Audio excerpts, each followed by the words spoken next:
Capricorn, hi. Welcome to Mr. Queen PH. At ito ang inyong weekly reading for July 29 to August 4, 2024. If you are interested in private readings, meron tayong link sa description at sa pinned comment. Paka-check na lang yung information kung paano mag-book for a private reading.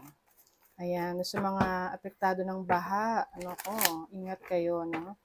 Meron tayo ngayong tuloy-tuloy na pag-ulan at bagyo. Nako. So, extra care for you. So, Capricorn, let's see what's coming to you this week, July 29 to August 4.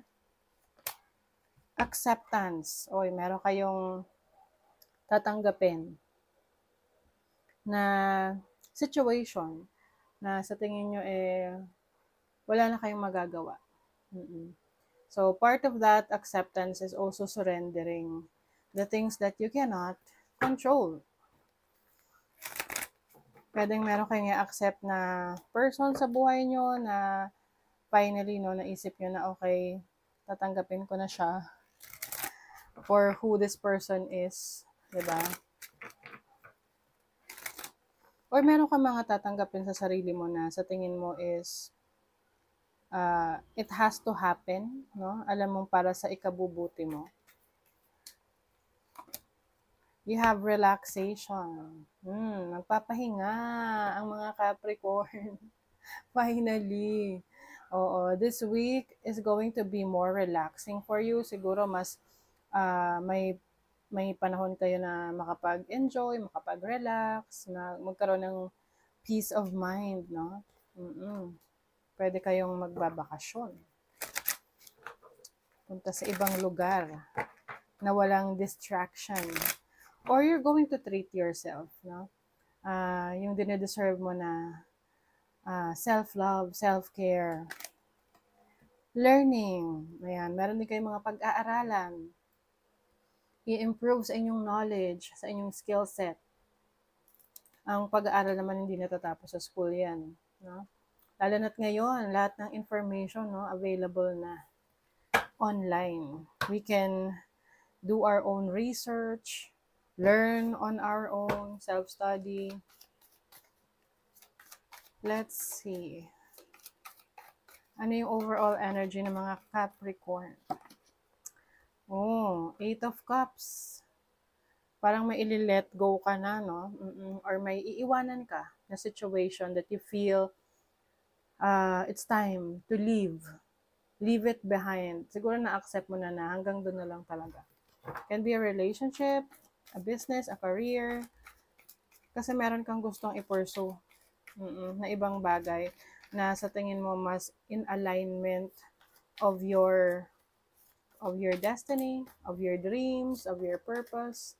Your challenge is the Queen of Cups.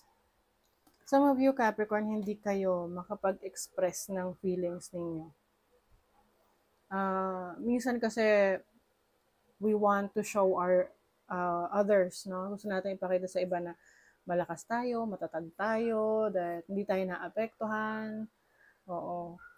I mean, that's okay. Kasi, syempre, that's you showing strength. But also, may mga times na kailangan rin nating mag-breakdown.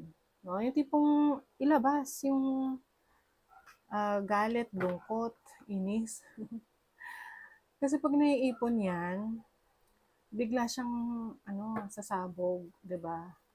And hindi natin alam kung ano yung magiging epekto nun sa ibang tao. So, it's time for you to manage your feelings, manage your emotions.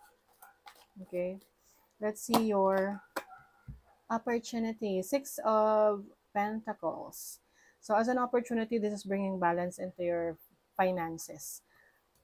Kumbaga, yung mga pangangailangan mo this week, it will be provided. Yung mga kailangan mong i-deliver mo. Yung delivery na yun is about yung expectation sa'yo sa trabaho, sa business mo, sa career mo. You will be able to manage your cash flow. Magiging maayos yung pasok ng pera, labas ng pera, as long as you can manage your money well. And also your time, your energy. Ano rin yan sa mga importante sa buhay mo na kailangan mong pagtuunan ng pansin. Kumbaga, naka-budget yan. Yung oras mo, yung time mo, yung energy mo. Your blessing is the Three of Pentacles. Wow. As a blessing, this is improvement no, ng finances mo. There is growth. Growth in your career, growth in your finances. So, kumbaga mapapansin mo yan, no? Kung ikukumpara mo yung buhay mo a year ago compared to now, mas maganda yung pasok ng pera, mas malaki yung kinikita mo, especially if you have your business. So there's definitely growth and something that you should be proud of. Dahil pinaghirapan mo yan, trinabaho mo yan.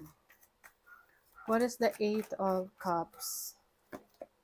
You have the King of Wands. Uy, freedom. Capricorn. You are embracing your freedom. Maaring aalis ka sa isang situation na limited, no? Parang limiting you in becoming a better version of yourself, no? Oo. So ngayon, yan yung focus mo. To be free, to express yourself, to be more creative.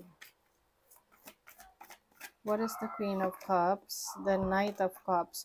Some of you, pwedeng magkaroon ng challenge with pwedeng romantic partner or anyone, a loved one, kapatid, pwedeng kapatid, anak, kung sino pang kamag-anak mo na pwedeng magkaroon ng tampuhan. Oo. But I think, no, maaayos rin naman siya kasi meron ditong magpapakumbaba na parang marirealize niya agad yung kanyang nagawa, no? Kanyang pagkakamali at pareho kayong magiging humble enough to, admit your mistakes at ayusin yung naging problema. So, what is the Six of Pentacles? You have the Magician. Wow. The Magician is your manifestation abilities. So, marami kang opportunity ngayon na ma-manifest yung mga gusto mong mangyari. Yung gusto mong makuha. Yung gusto mong, yung mga goals mo sa buhay. And some of you, meron kayong i-unlock na talento, kakayanan, abilities na maaring dati hindi mo alam, hindi ka aware na kaya mo pala yun. Pero ngayon, you are welcoming this new knowledge, no? Kasi may learning dito. Siguro may bago kang interest ngayon na gusto mo pang alamin, tuklasin, lalo na kung ito may kinalaman sa investment, kung paano pwedeng extra income to, oo, stock market, ganyan. Anything na aaralin mo para kumita ka doon. What is the Three of Pentacles? Wow! Ganda talaga, Capricorn, no? The Six of Wands is success.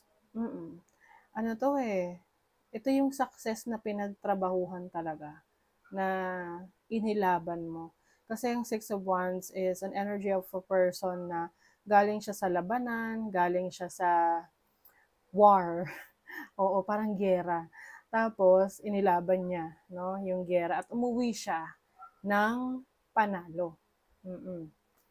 So, yung iba sa inyo, kayo may sasalihan na contest, kahit anong contest yan, yung mga, di ba may mga contest sa company na department na contest na kung ano-ano pa, kayo mananalo doon.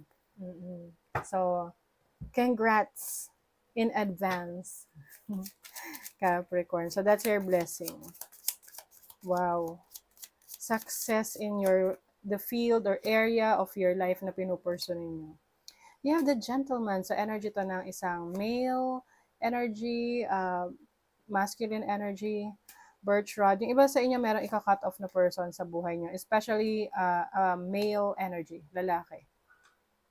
Can be a friend, romantic partner, or someone in your life na you feel like it's not anymore, working for the both of you. At alam nyo, the moment na i-cut off nyo tong tao na to sa buhay nyo, mas may swerteng darating. Oo, May ganun eh, na pag nawala sa buhay mo yung taong yun, biglang gumagaan yung swerte sa buhay mo. Ayan o, optimism. Very positive yung energy ninyo, Capricorn. If you're going to make up stories in your head about people and circumstances, please make them love stories with happy endings. Yes, very positive yung inyong mindset ngayon. Kaya positive rin yung inyong na-attract. Oh, some of you will also take some risk. I think ito yung gusto nyong pag-aralan ngayon. Well-calculated risk siya kasi hindi naman kayo papasok doon nang wala kayong alam. Take a chance. Every risk is a success when you're committed to learning and growth. Oh my God, that really makes sense. You know, learning. Diba? Tapos growth. Growth is the Three of Pentacles and it will lead to success. Oh my God. Capricorn, congratulations. So that is your reading. Thank you so much. Bye.